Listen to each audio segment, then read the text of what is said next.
This visit brings us to the sixth principle of success, without which the 5 principles I have given you previously would be useless. It is the principle of self-discipline. Self-discipline, as I am presenting it to you here, has reference not only to your mastery of negative habits, which stand in the way of your success, but more particularly to your development and enforcement of the positive habits you will need in order to avail yourself of the 6 assets you brought over with you in that sealed envelope I mentioned in our first visit. Now let me give you a list of the more important things over which you will have to exercise self-discipline before you can embrace and use the great master key to riches.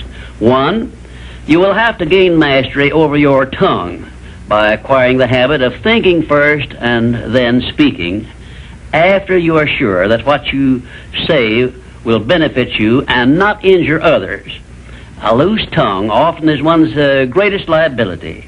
2, you will have to exercise self-discipline in mastering the common tendency to strike back at those at whom you have a cause, real or imaginary, for a grievance.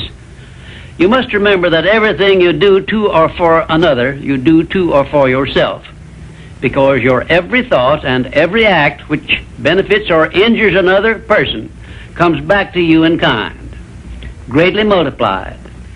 So, if you feel that you must slander another person, do not speak it, but write it.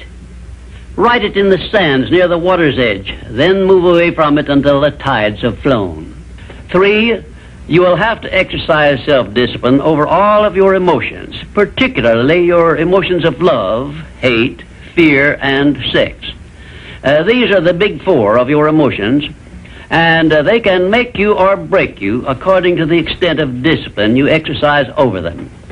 4, your mental attitude needs discipline and control at all times. Lacking this discipline, it can, and it often does, drive away friends, destroy opportunities to get ahead, brings on physical and mental illness, develops stomach ulcers, and makes peace of mind impossible.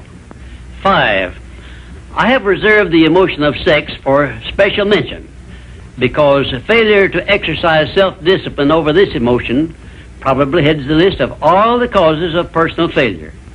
The emotion of sex is the most powerful of all emotions, and it is nature's great creative instrument with which all species of living things are perpetuated.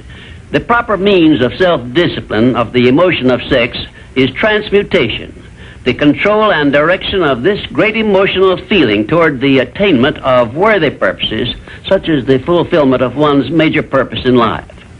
The great leaders, artists, orators, industrialists, and professional people have learned the art of sex transmutation through the proper system of self-discipline.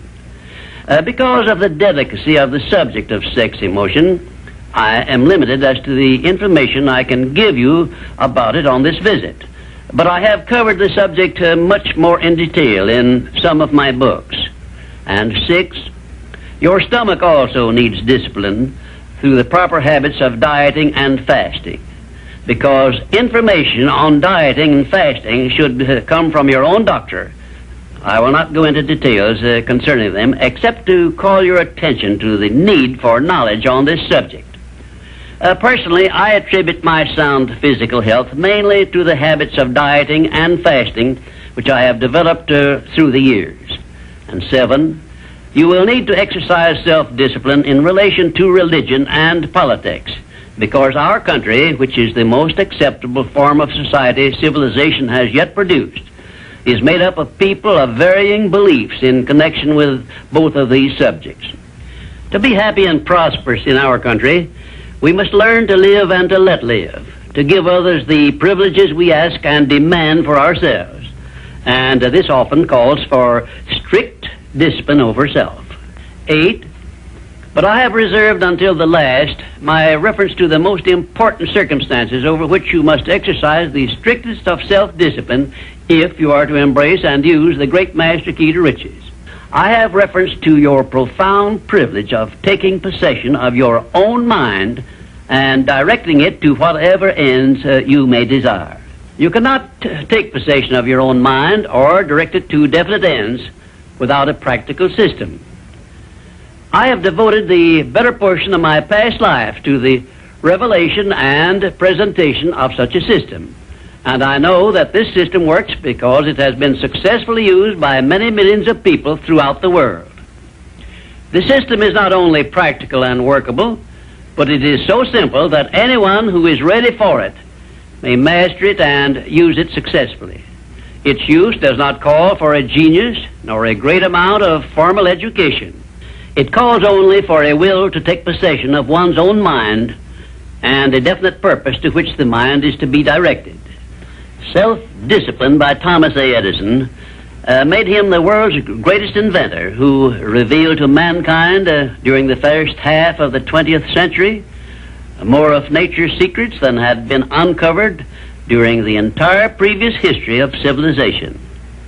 Self-discipline carried Wilbur and Orville Wright through a multitude of failures and enabled them finally to give the world its first practical airplane, an achievement which has made the world smaller and changed the entire trend of civilization.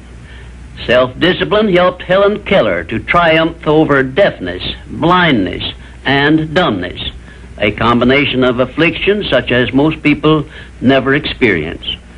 Self-discipline helped me to carry on through years of heart-aching discouragement and defeat and give the world the first practical philosophy of success based on the know-how gained by hundreds of men and women who spent a lifetime by the trial and error method in discovery of the principles which lead to personal success.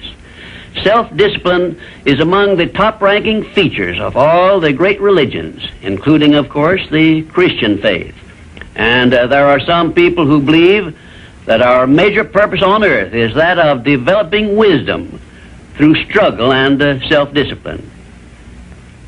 One thing is certain: no one ever becomes very wise without the aid of self-discipline, and no one ever finds peace of mind and happiness without the strict exercise of self-discipline. Self-discipline is the only means of transmuting sorrow into faith. It is the only means by which we may transmute hatred of others into the milder emotion of sympathy for them. It is the only means by which we may reveal and profit by the seed of an equivalent benefit which comes with every adversity and every defeat. It is the only means by which we may shut out of our minds the deadly effects of past experiences of suffering and unpleasantness. And it is the means by which we may discover that other self we carry around with us, that self which has great capacity for belief and does not become influenced by failure and defeat. Self-discipline can give us freedom from the fear of death, the most difficult to master of all of our fears. It can free us from the disease of hypochondria, the fear of imaginary illness with which so many people suffer and sometimes die. Self-discipline is the means by which we may think our own thoughts, live our own lives as we wish to live them, and remain forever free from the evils of fears and limitations which we have inherited from the dark ages before the dawn of civilization. The Creator never gives one an asset or benefit without passing along with it the means by which it may be embraced and used. Self-discipline, therefore, is the means by which the Creator provided us with a method of embracing and using the only thing over which we have unchallengeable control, the power of our own thoughts. And now, until our next visit, may I remind you that the habit of taking the line of least resistance makes all rivers and some men crooked.